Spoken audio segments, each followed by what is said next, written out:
Assalomu alaykum, hurmatli o'quvchilar. Bugungi darsimiz Adensda chakana savdoda, ya'ni do'konda, hop, tovarlarni qanday sotamiz, Adensga qanday kirgizamiz. Buning uchun bizda omborda o'zi tovar bo'lishi kerak. Ko'rib olamiz. Mana omborda tovarimiz bor. Hop, endi mana shu tovarlarni chakana savdoda naqd pulga sotamiz. Va terminalga sotamiz, albatta. Hop, birinchi o'rinda продажа bo'limiga kiriladi. Bu yerdan различный продажа bo'limida отчет va различный продажа tanlanadi. Hop, отчет, keyin различный magazin. Bu yerdan sana mahsulotning oxirgi sotilgan vaqti. Buni biz My.uz soliq saytidan yuklab olingan Excel hujjatidan bilamiz. Hop, mana chiqim hujjati oxirgi sotilgan vaqti 20.11.23 ekan. 20.11.23 ni kiritdik. Omborimizni tanlaymiz. Основной sklad. Hop, va tovarlarimizni birin-ketin qo'shib boshlaymiz. Hop, bizda kola 1 litr sotilgan ekan. Bu yerdan kola 1 lik. Kalistrasi 25 dona. Narxi 9000 so'm. Bo'ldi. Yana kola 1,5 litr sotilgan 55 dona 12.000 so'm. Keyin kola 2 litrlik sotilgan 25 dona 14.000 so'm. Shuni o'zi yetadi. Endi yana bitta yo'li bor, tovarlarning ro'yxatini kiritishni tezroq kiritish yana bitta yo'li bor. Buning uchun zaponentni bosamiz va zaponent po осадкini bosamiz. Buning uchun kerak bu o'sha tovarlarni ombordagi qoldig'i bo'yicha chiqarishni ko'rish uchun kerak bo'ladi. Hop, mana 29 yozyapmiz va ombordagi tovarlarni bir-ketidan chiqarib beryapti. Har bir tovar bo'yicha nechta donadan qoldiq bor. Masalan, 2 litrlik kola bo'yicha omborda 30 dona hop kola bor ekan. Bizga ombordagi bor tovarlarni sot degan paytda mana shunday qilib osonroq qilsak bo'ladi. Hop, fanta sotilmagan, fantani o'chirib yuboramiz. Kola 2 litrlikdan hop, demak 25 dona sotilgan. Narxi 14.000 so'mdan deymiz. Keyin 1,5 litr 55 dona sotilgan, narxi 12.000 so'mdan deymiz.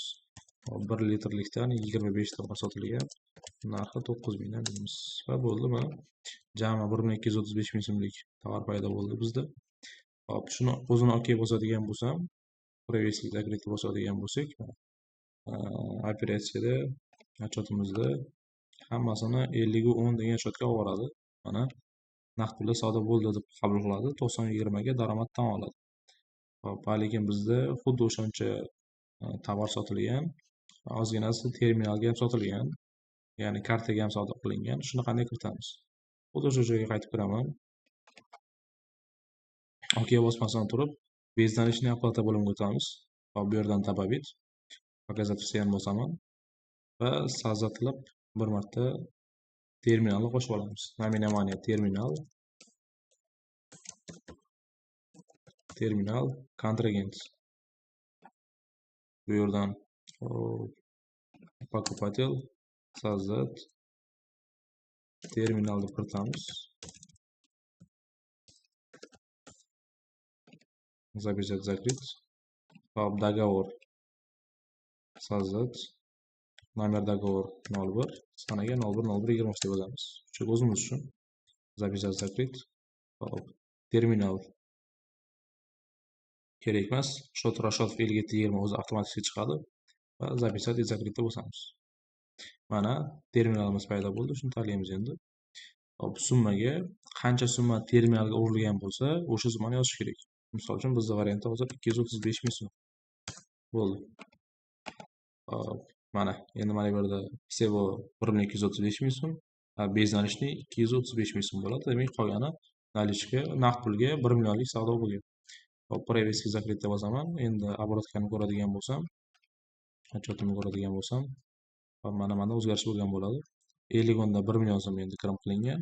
Naqd pulimiz 57.20 da 235.000 so'm terminalga urilgan summa turibdi.